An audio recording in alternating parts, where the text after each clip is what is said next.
प्रश्न है, बहुत इम्पॉर्टेंट है कि पटरी तथा प्रकार की सहायता से 60 डिग्री, 90 डिग्री और 120 डिग्री के कोण को बनाना है और सबकी रचना विधि भी लिखनी है। तो सबसे पहले हम बनाते हैं 60 डिग्री एंगल, फिर उसके बाद जो है उसकी रचना विधि भी हम लिख लेंगे।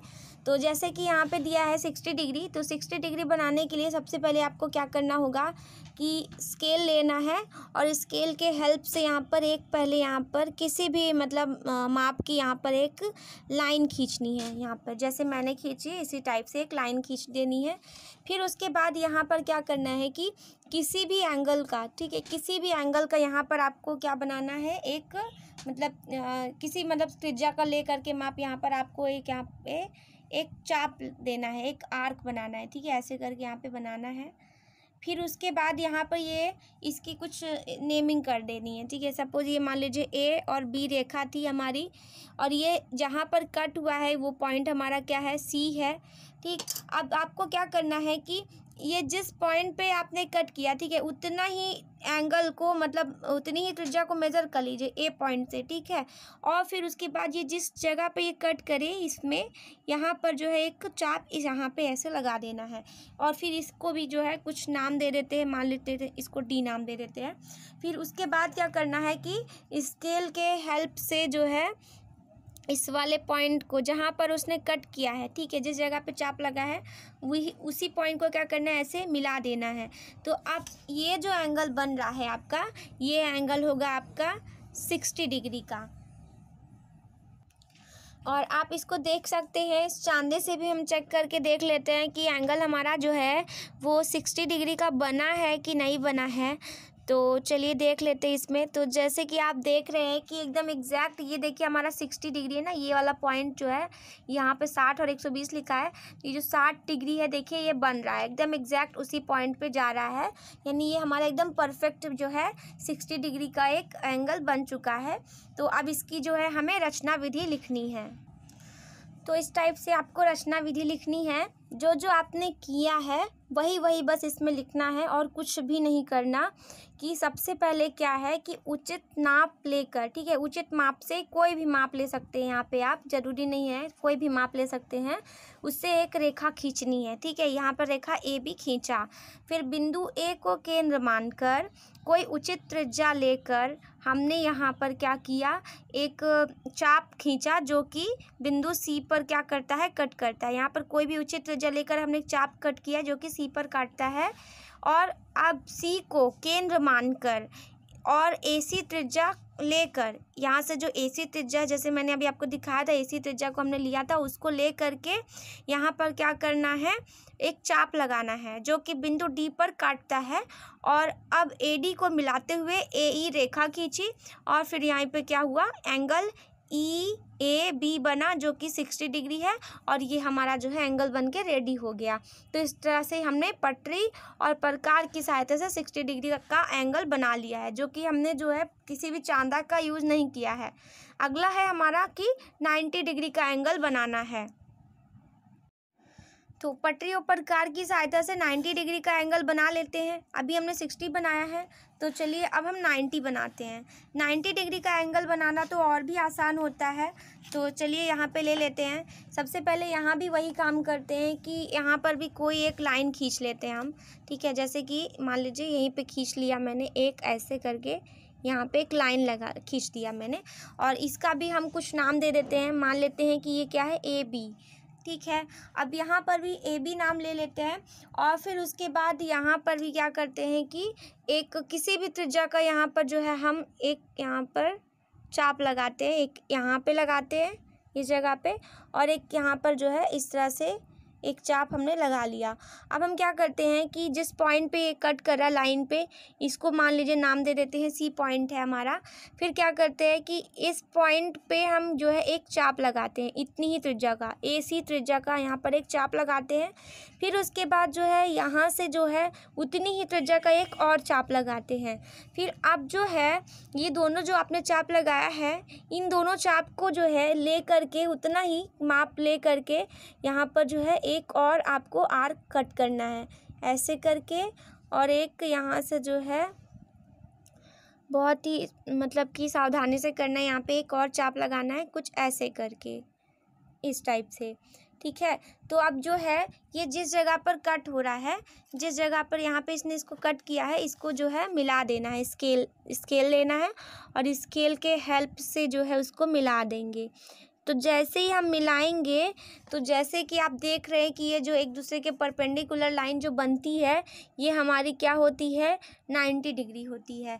तो इन सब की नेमिंग कर लेते हैं। ये मान लीजिए डी हो गया और ये ई हो गया, और जिस जगह पे वो कट कर रहा है वो एफ पॉइंट हो गया, और ये पूरी रेखा मान लीजिए एफ, और ये जी मान लेते हैं। तो इस टाइप से क्या हो गया, यहाँ से पटरी और प्रकार की सहायता से 90 डिग्री का एंगल बन गया है। अब इसकी जो है हमको रचना विधि लिखनी है। तो कैसे लिखनी है, जो जो हमने किया है वही वही हमें लिखना है। कि यहाँ पर हमने एक AB रेखा खींचा, फिर एक मतलब उचित त्रिज्या लेकर के, कोई भी एक नाप लेकर के, एक पहले हमने एक लाइन खींची, और फिर उसके बाद एक हमने उतनी त्रिज्या लेकर के यहाँ पर एक चाप लगाया।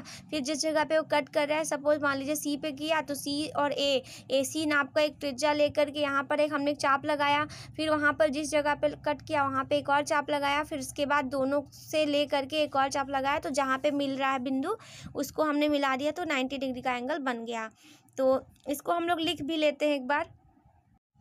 तो चलिए इसकी रचना विधि देख लेते हैं कि पहला क्या है कि उचित माप से, ठीक है, उचित माप से एक रेखा AB खींचा हमने, जो है यहाँ पे जैसे कि देख रहे रेखा AB खींचा है, और बिंदु A को केंद्र मानकर कोई त्रिज्या लेकर के एक चाप लगाया, जो कि चाप HC, ये जो हमारा है HC जो है यहाँ, और ये वाला को AB रेखा जो AB रेखा को C पॉइंट पर काटता है, इस वाले पॉइंट पर काटता है।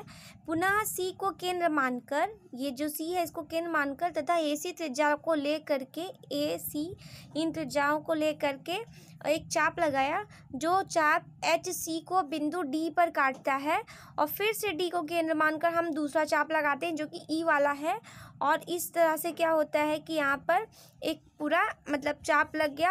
अब यहाँ पर क्या करते हैं, फिर से हम इस D और E को, बिंदु जो है इन दोनों चाप को केंद्र मान करके हम दो चाप लगाते हैं, जो कि परस्पर यहाँ पे पॉइंट F पे कट करते हैं। और फिर उसके बाद यहाँ से हम एक रेखा AF को क्या करते हैं, आगे बढ़ाते हुए एक रेखा पर यहाँ पे GA, ठीक है, AG या GA जो है एक रेखा खींचते हैं। तो इस टाइप से यहाँ पर हमारा GAB क्या है, एक 90 डिग्री का एंगल बन जाता है। तो इसी टाइप से अगला है हमारा कि 120 डिग्री का एंगल बनाना है पटरी और प्रकार की सहायता से।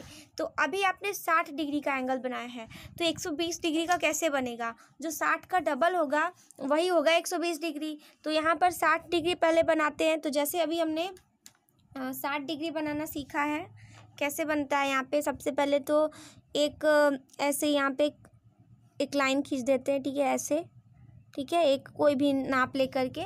फिर उसके बाद जो है यहाँ पर हम इस पॉइंट पे, ये जो हमारा पॉइंट है, पहले इसकी नेमिंग कर लेते हैं। ये A और B एक हमारी रेखा है, और इस रेखा पर हम क्या करते हैं, इस रेखा पर हम यहाँ पर किसी भी त्रिज्या का जो है माप ले करके दो कट करते हैं, ठीक है। एक कट यहाँ पे करते हैं, फिर ऐसे ही करते हुए एक कट यहाँ पे करते हैं, ठीक है। तो यहाँ पर जो भी कट हुआ है हमारा, इसे सपोज जो है इस कट का हम नाम दे देते हैं, ये जो है इस जगह पे कट किया है, तो इसकी हम नेमिंग कर देते हैं कि मान लीजिए ये C है और ये क्या है हमारा D है, ठीक है। तो हम 60 डिग्री का कैसे बनाते थे एंगल, 60 डिग्री का बनाने के लिए हम क्या करते थे, उतनी ही त्रिज्या का, यहाँ से A और C मतलब A और D त्रिज्या का हम यहाँ पर माप लेकर के एक कट लगाते थे। तो ये हमारा क्या था, 60 डिग्री है ना, ये 60 डिग्री है। तो 60 का डबल अगर हमें बनाना है तो कैसे बनेगा, अगर 60 का डबल बनाना है तो यहाँ पर एक और त्रिज्या लगानी होगी, मतलब एक और कट करना होगा। तो यहाँ से जो भी कट करेंगे हम, तो अब जो भी एंगल बनेगा हमारा वो क्या होगा, हमारा 120 डिग्री का होगा। तो अब यहाँ पर जो है इसको, इस वाले पॉइंट को बस ऐसे सीधे मिला देना है। तो ये जो एंगल हमारा बना है ये होगा 120 डिग्री का। तो इसका नाम हम दे देते हैं, ठीक है। मान लेते हैं कि ये E है और ये क्या है, F पॉइंट पे कट कर रहा है, और एक रेखा यहाँ से जो है हमारी ये G है। तो इस तरह से यहाँ पे GAB एक हमारा क्या है, 120 डिग्री का, GAB 120 डिग्री का एंगल बन गया है। तो अगर आपसे कहा जाए कि जैसे यहाँ पे 30 डिग्री बनाना है तो कैसे बनेगा। 30 डिग्री बनाना है यानी कि 60 का जो आधा होता है वही 30 होता है। तो यहाँ पर जो है आप एक कट यहाँ से कर सकते हैं और जो ये वाला है एक कट यहाँ से कर सकते हैं, ऐसे करके यहाँ पे। तो ये जो पॉइंट बन रहा है, ये पॉइंट जब आप मिलाएंगे तो ये आपका जो है 30 डिग्री बनता है। और अगर 45 कहा जाए तो 90 का आधा कर देंगे तो 45 बन जाएगा। तो इसीलिए जो है ये 60 और 120 और 90 डिग्री को मेन एंगल माना जाता है, क्योंकि अगर ये बनाना अगर आपको आ गया तो जितने भी एंगल है वो आप आसानी से बना सकते हैं, जो कि इनसे जुड़े हुए हैं उनको आप आसानी से बना सकते हैं। या तो वो इनके आधे होंगे या तो इनका डबल होगा। तो इसी टाइप से हम एंगल्स को बना सकते हैं। तो इसकी भी रचना विधि चलिए लिख लेते हैं। तो सबसे पहले इसमें क्या लिखेंगे, अगर लिखना होगा हमें रचना में, तो रचना विधि में इसको कैसे लिखेंगे। सबसे पहला हमारा पॉइंट क्या होगा कि यहाँ से रेखा हमने क्या खींचा, हमने रेखा जो है ए बी खींचा, उचित माप लेकर के हमने रेखा क्या है ए बी एक खींचा है। तो इस टाइप से जो है यहाँ पे एक रचना विधि लिखी हमने कि रेखा ए बी को खींचा, ठीक है, ये रेखा जो ए बी इसको खींचा। फिर ए को केंद्र मानकर हमने कोई त्रिज्या को लेकर एक चाप सी डी खींचा, ये वाला चाप जो है जो कि रेखा ए बी को बिंदु डी पर कट करता है। फिर ए डी को के बराबर दूरी लेकर के हमने यहाँ पर जो है ये जो मतलब इसकी बराबर दूरी लेकर यहाँ पर जो हमारा पॉइंट है डी, इसको केंद्र मानकर हमने क्या किया, एक चाप लगाया जो कि चाप सी और डी को ई पर काटता है। फिर पुनः ई को केंद्र मानकर दूसरा चाप लगाया जो कि एफ पर काटता है। फिर इस एफ को हमने आगे तक बढ़ा दिया जी तक, जिसके कारण हमें एंगल जी ए बी मिला, जो कि हमारा क्या है 120 डिग्री का एंगल है। तो इस टाइप से ये इसकी क्या हो जाएगी, रचना विधि हो जाएगी। तो ये बहुत इंपॉर्टेंट है। तो चलिए अब नेक्स्ट क्वेश्चंस को सॉल्व करते हैं। तो जिसमें हमने यहाँ पर अभी देखा कि 60 और 90 और 120 डिग्री जो है उसका एंगल हमने पटरीय प्रकार की सहायता से बना लिया है।